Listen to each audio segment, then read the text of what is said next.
What's going on, world? What's going on, Facebook and YouTube and all the social media networks? Once again, you're tuning into another episode of TMD Sports, where we cover all different stories in sports, our beloved Cleveland Browns.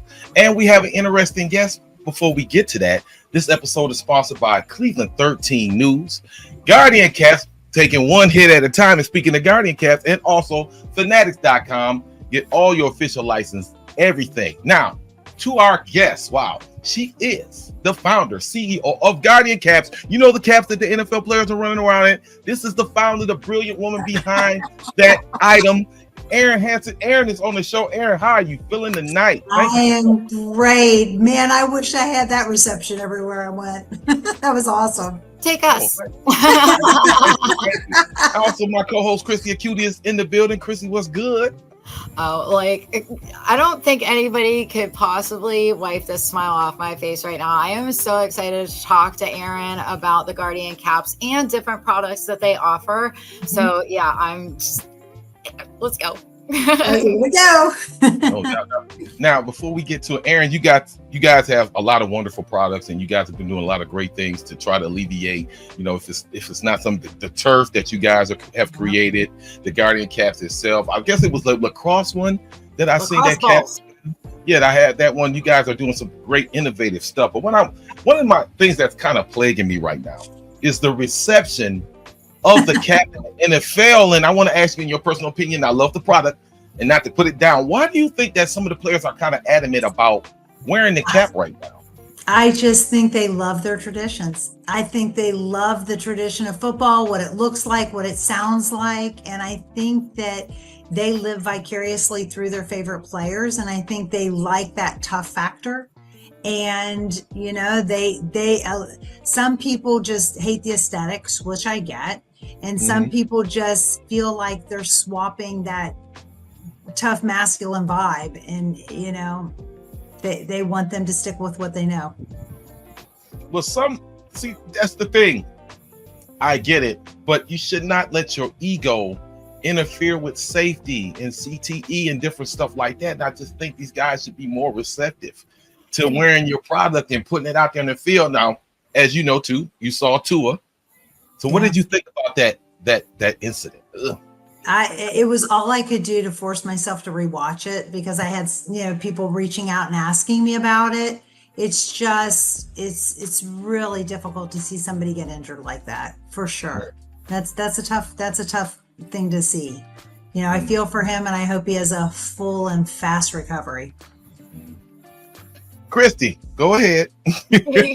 Well, okay, so going back to what some of the players are saying. So the Dolphins linebacker, Jordan Brooks, said that they add 10 pounds to his helmet, which I call BS. I have one here. The thing is not 10 pounds. So come up with a different excuse, Jordan Brooks. And then Eagles corner Darius Slay said it impacts his swag. So, granted, now I was talking with Marcus about this before we came on, and seeing Jeremiah Owusu-Koramoah, Right. I hope I got that name right. I call him JOK because there is no way I'm even going to give a shot at that one. So I hope I did him a service by saying his name correctly, but seeing him wear one of the caps this past weekend was great as a Browns fan, as a football fanatic who wants to see these guys play many, many years and not get concussed like, you know, Denzel Ward has been so much lately. But a lot of people are saying it looked goofy on him. He might have been a little misproportionate, because it does add a little bit of girth to the helmet. But he's also very slender. Right. And on most of the linemen that are bigger, it actually looks proportionate on them. So I don't know why they're saying that this looks funny on them. You know, they should think about, you know, their futures. They're not going to be Well, I think we have so many former players come into our office. You know, we've got Jerome Bettis and Freddie McCrary and, you know, former players who laid their lives on the line for a sport that they love. And if you asked them if they would do it again, they would say 100%. You know, I love it, but, and there's that big caveat. It's, I want my sons to play the game. I think there's so many benefits, but I don't want them to have the long-term repercussions. And that's what they're trying to avoid. I think these players do give their all. And I think it's a really cool sport that draws so many people together. But I think these guys should give it their all, but I don't think they need to lay down the rest of their lives for it. My nephew was a quarterback in high school, and growing up, he started in flag football as a quarterback, and he actually stopped playing football his sophomore year of high school. He was going to be the starting quarterback because he got hit so many times and he didn't want to risk his future. Thank goodness he was smart enough to make that decision on his own, and he had a family. I'm the biggest football fan. I am a freak about football, and my whole family is. Mm-hmm. So for us to say, you know what, we care more about your noggin than you being the next Tim Tebow, we will pull you out of that. But my question is why aren't the quarterbacks one of the players that are allotted to wear them? I think it should be mandatory myself, but go ahead. I have seen a couple of them wear them. They just leave it optional for the quarterback. You know, to your point, is it heavy? It is not. You know, the cap that it's a one size fits all cap that goes all the way from the youth player through, you know, the major college teams, Alabama, Clemson, Tennessee were wearing it. It's 7 ounces. I mean, that's less than half a pound. It's like a light box of Kleenex. The one that the NFL guys are wearing that has now filtered down to the D1 schools is 12 ounces. So you're still less than a pound. So it is not 10 pounds. That's inaccurate. I think that swag plays a role, right? I mean, these guys are branded even in practice. We used to say, hey, it's a practice device. There's no mirrors in practice. Get over it.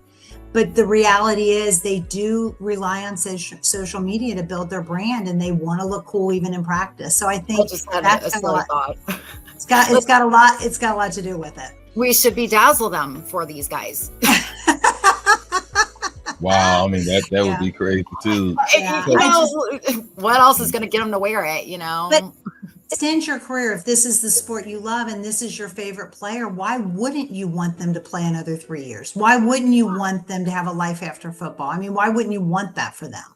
Right. And that's a little bit. I think maybe, you know, with time, I know that football for my family. You know, my grandfather was a coal miner in West Virginia. You know, he had 8 children, and the only path out of the mines for my dad was a football scholarship to Pruitt.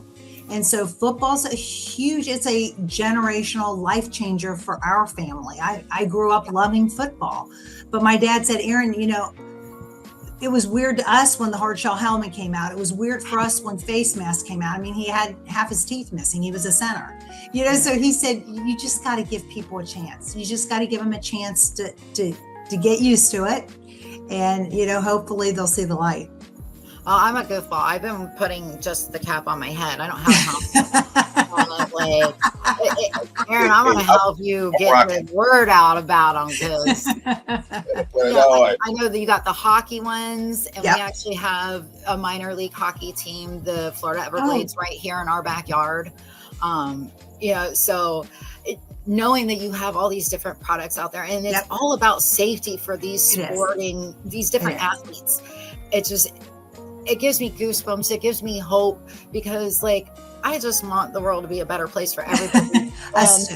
Keeping sports safer for the athletes, I'm all for it, you know, because I want to see the games and I want to see the awesome plays and the great catches and the hits too. Yeah. But I want everybody safe. You want everybody to be okay after. Yeah, and all of our products have the common theme. I mean, our mission is to help as many players as possible. I mean, that's how we report our success. You know, we say, hey, this is how many athletes we've served this week. This is how many athletes we've served this quarter.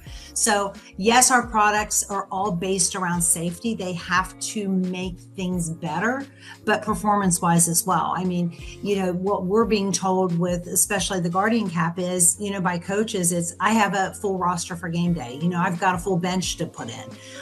You know, my guys are feeling better. They're fresher for game day. So, you know, they're playing better. That's the performance factor for that.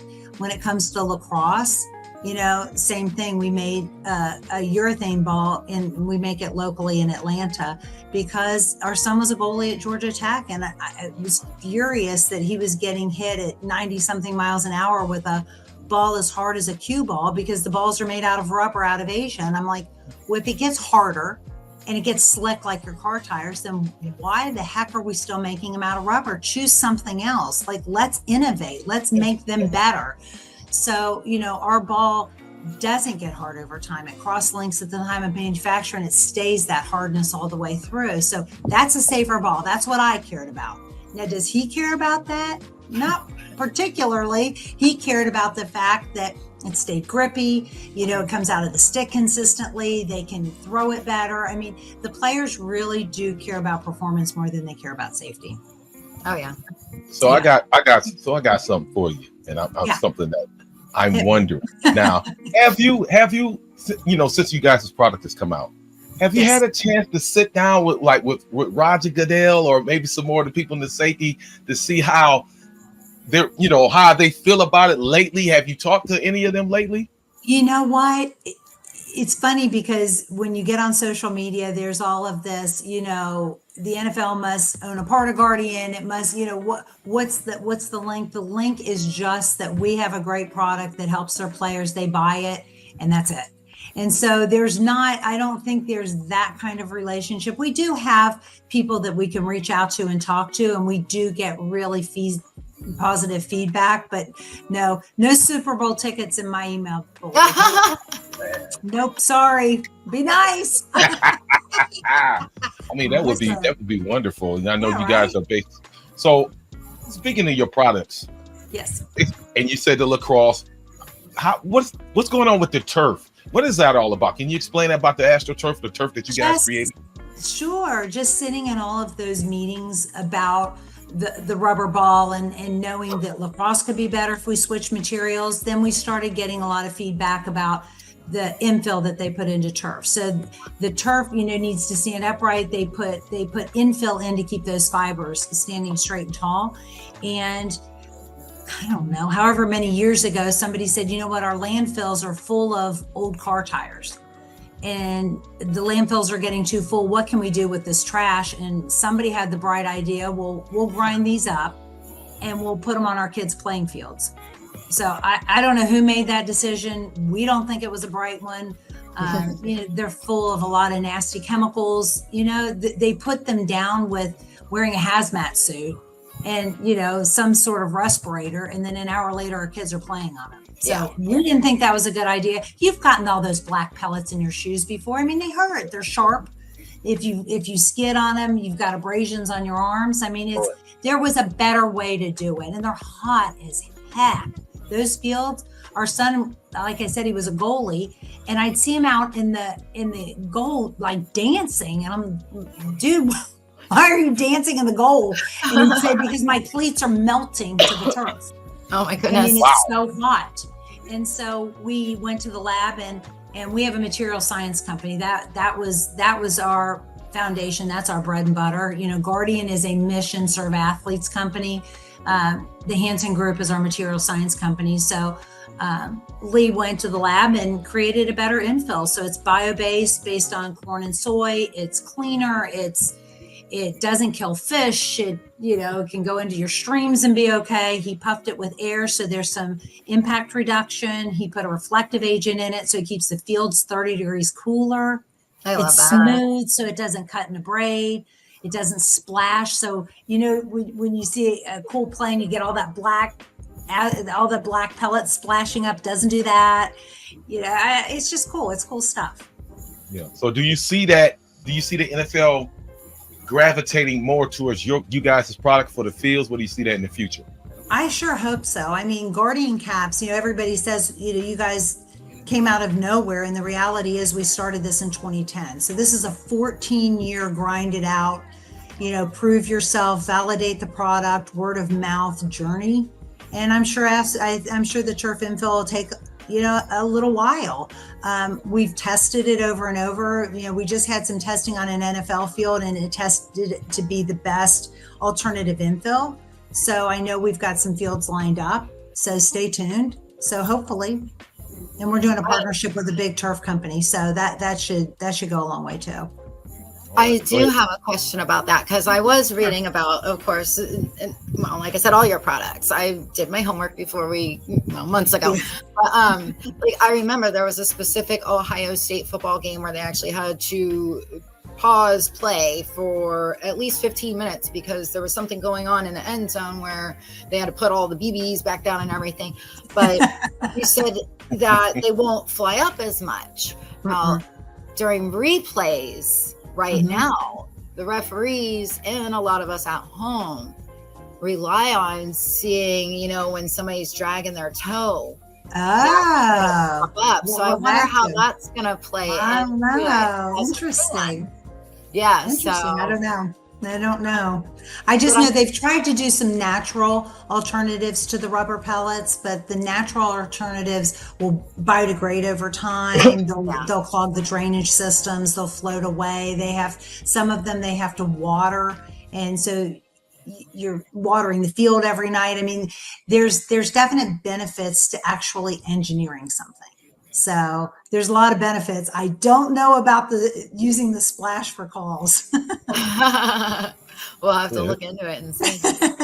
It's just wonderful product, like I said, that somebody's actually doing something about the game and the sport that I love, and trying to actually protect the players more, because these guys are younger and stronger, they're hybrid, and the injuries is piling up. I'm sure you saw what happened to Nick Chubb. I'm not saying that might have been, I don't know if his foot kind of got caught in the dirt before he got hit.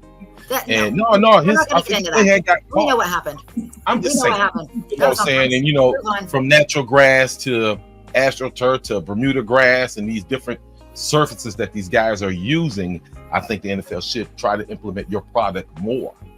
I think so. I mean, I love natural turf. I mean, natural turf's awesome. I mean, that's the end all be all, but it's different where you are. I mean, natural turf in Georgia is going to be different than natural turf in Buffalo in the middle of the winter. You know what I mean? So it's just very hard to have consistency with a natural turf field. All right. So now I got to ask you this too, Christy, unless you got something else you want to ask me. Go ahead. So now that you're in Atlanta, are the Falcons, is that your team? Do you support them? I just want to know. We watched the game the other night. My husband was screaming from the other room, and I had to come running in. Wow. Yeah, I mean, Atlanta. I grew up in Cincinnati, so I always have a soft spot for the Bengals. Okay. So you got a soft spot for the Bengals right now, huh? Sorry. We won't let that out. We'll edit this out. we'll take that out. No, it is what it is, though. But we kind of. It could be worse. You could be a Steelers fan. There you go. We kind of reached the end of the show, and I want to thank Erin, CEO from Captain Guardian, thank you. Partners that we use and whatnot. Look at that! Somebody trying to blow my phone up. Whoa. Anyway. But I want to thank you so much for coming on and sharing your insight and all the products, and make sure if you especially for the kids, I see so many crazy hits that's going on social media, and y'all letting these kids hit each other. Please reach out. We'll post the link. Reach out and get you a set. Get some caps for these kids. Don't keep letting these kids bang their heads and they're cheering them on. And I don't think it's cool anymore, because it's not. This is a different time. It's 2024. You can't be letting these Pop kids. Warner coaches, talk to your TV coaches, talk to your, even the flag football. Start them down at that age. And these parents want them to get to. Yeah, they want them to get to the next level. You got to mitigate those hits all the way through, because it's an accumulation over time. So you gotta start young, keeping them safe for sure. Yes, and start young, so that by the time they get to high school and to college, and then hopefully the pros like they want to, it's not going to be so weird or bobblehead looking. It's going to be normal for them. They're going to appreciate it so much more, because they're going to actually graduate from high school and college. And there you go.